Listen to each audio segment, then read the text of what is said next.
It is surprising. And I think all those who have encouraged, turned a blind eye, supported, bemoaned the fact that these people are suffering and treated them incredibly well when they come across the channel, all those people have a hand in the responsibility of these deaths, as indeed do the French authorities. You know, singularly, I suppose I would put them right at the top of the list.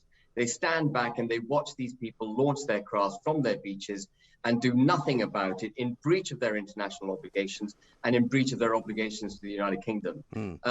But at the end of the day, Mike, leaving aside all the people who may be caught in the net of responsibility that I've just cited, at the end of the day, we are an independent sovereign nation, and it is the government that should take control of our borders. We cannot clearly rely on the French to do it for us, and we should have taken a grip of this months and months ago, if not years ago. We need a robust approach at the point that British waters commence in the Channel, and that must involve our Coast Guard and the Navy. And unless the Prime Minister gets on with doing that, I'm afraid this problem is going to go on and on and on. They've had enough time to chat to the French. They've had enough time to make plans. Now is the time to take unilateral British action to prevent people coming across the Channel, which endangers not just the integrity of the United Kingdom, but endangers, as we now know, their lives.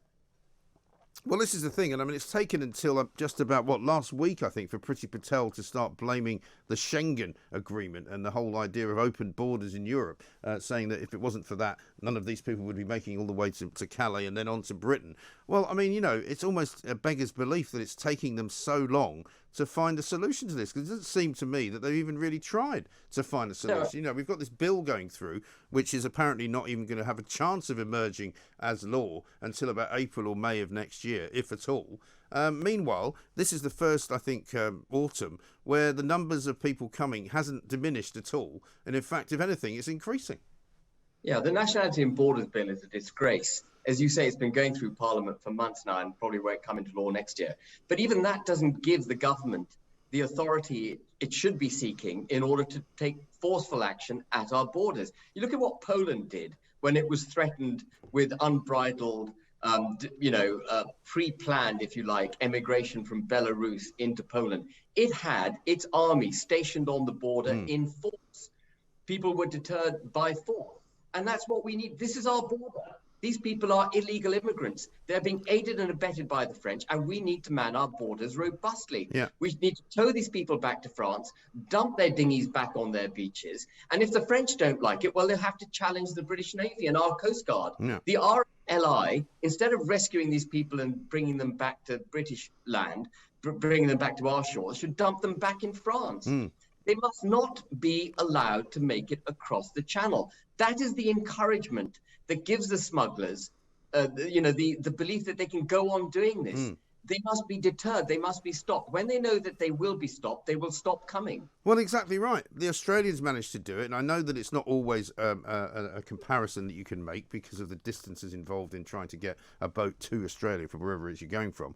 But of course, it was said to be very expensive. David Davis was writing at the weekend about how finding a third country to put them in and process them in is all very well, but it's vastly expensive, and it ended up costing the Australian government something like £1 million plus per migrant.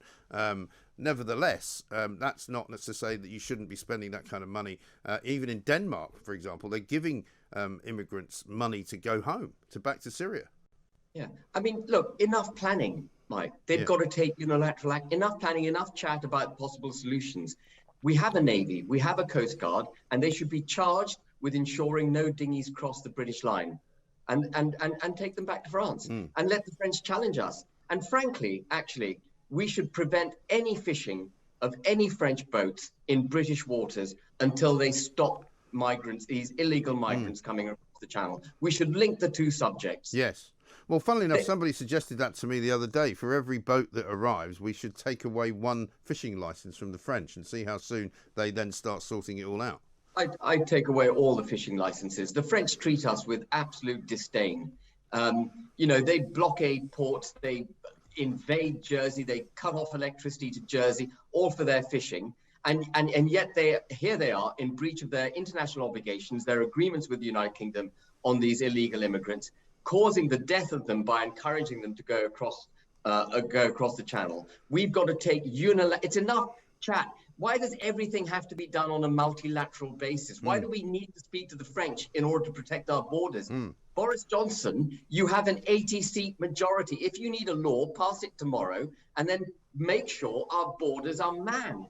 It is absolutely our government's fault that our borders are not robustly monitored and these people dragged back to France. It is our fault. We can blame the French. Yeah, absolutely, they're to blame. We can blame the smugglers. Absolutely, they're to blame. We can blame 20 years of failed foreign policy, problems in Afghanistan, Syria, North Africa, Iraq. Sure, that's all true as well. We can blame freedom of movement. That's all true as well. But all that has happened. Very little of that is now in our control. But what we do have control of is our borders, and we must enforce that control. Yeah, I mean, Emmanuel Macron today is talking about some kind of Europe-wide approach. And while I, like you, think that we should look after our own country first, there is a problem in Europe because, unfortunately, Angela Merkel decided it'd be a great idea to invite loads of people to come to Europe where they could have a better life. And loads, millions and millions and millions of them came and have kind of changed the face of Europe, really, haven't they?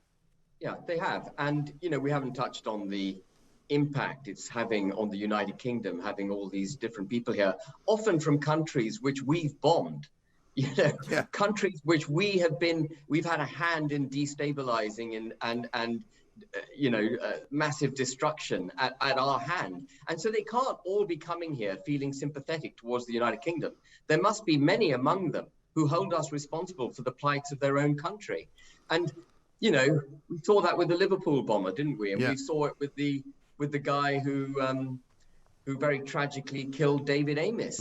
You know, we've got to stop these people coming across to the United Kingdom.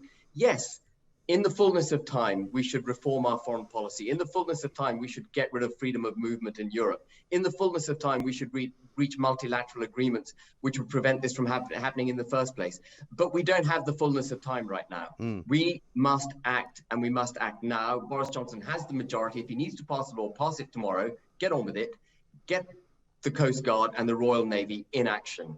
And ban French boats from our fishing waters until they get their act together. But of course, part of the problem has been, Ben, that many people in this country have not wanted to talk about this subject, right? You and I have spoken about it. Nigel Farage raised it many, many months ago, probably years ago. And we knew that it was going to become a massive issue. But until now, lots of people didn't even mention it for fear of being accused of being racist, for fear of being told that they hated foreigners, that we were somehow xenophobic to try and control, you know, what is massively an illegal operation. Yeah, it's part of this whole woke thing, isn't it? People unprepared to call this illegal immigration, which is what it is. They call it migration. It's not migration. This is illegal immigration. If these people are in danger in their home countries, then they need to make an application from their home countries for asylum in the United Kingdom. That is the legal process. Once they've made it to France, stay in France. I agree. I mean, I'm not a great fan of holidaying in France, and I probably wouldn't ever go there on holiday. But these people are safe in France. Yeah. They should stay there. Yeah, the food's quite good. You know, the wine's decent. And, you know, I've got plenty to say about the good things of living in France. But again, you know, it's this kind of attitude that all immigration is somehow good. And it's the chattering classes, the people who control, you know, the media, the people who write columns in newspapers, the people who won't have a bad word said about anybody that comes here because they must all be, you know, sort of the tired, the huddled masses, the poor, you know, the underprivileged, and we must help them all. But these are all people whose lives are not affected by this. Yeah, it's awful, actually, Mike. You know, the population of the United Kingdom has gone up from 55 million to 68 million in the last 20 years. All of that is immigration, all of that.